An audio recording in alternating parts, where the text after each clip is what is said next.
这个色彩绚丽，鲜香嫩滑，虾又 Q 弹的炒虾仁太好吃了。今天就把这个超级好吃的做法分享给大家。买来的鲜虾先去虾头，再按顺序剥掉虾肉的外壳、虾脚和尾巴，只留干净的虾肉。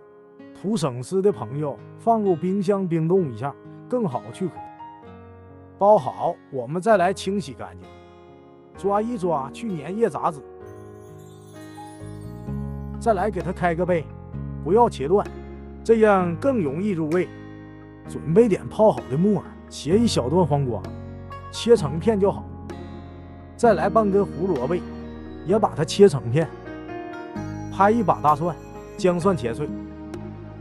来块生姜，切片后再改刀切成姜丝。最后切点葱花，只要葱白。水开后放胡萝卜和木耳，把它煮3分钟左右。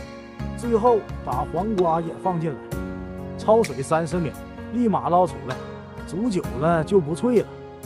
然后开始起锅烧油，油温上来，倒入搅拌好的2个鸡蛋，小火慢煎定型。煎好后用铲子断开，分成小块，捞出来备用。再次热锅下油，倒入葱姜蒜，炒出香味。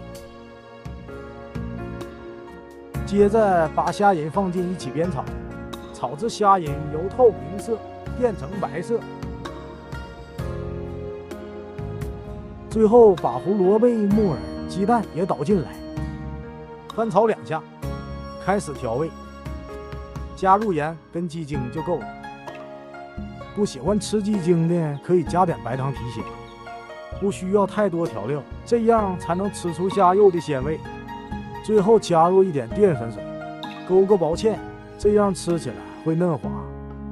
再翻炒2下就可以出锅了。鲜香嫩滑， Q 弹入味，色香味俱全。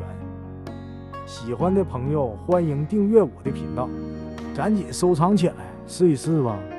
还是老规矩，第一口视频前的朋友们先尝。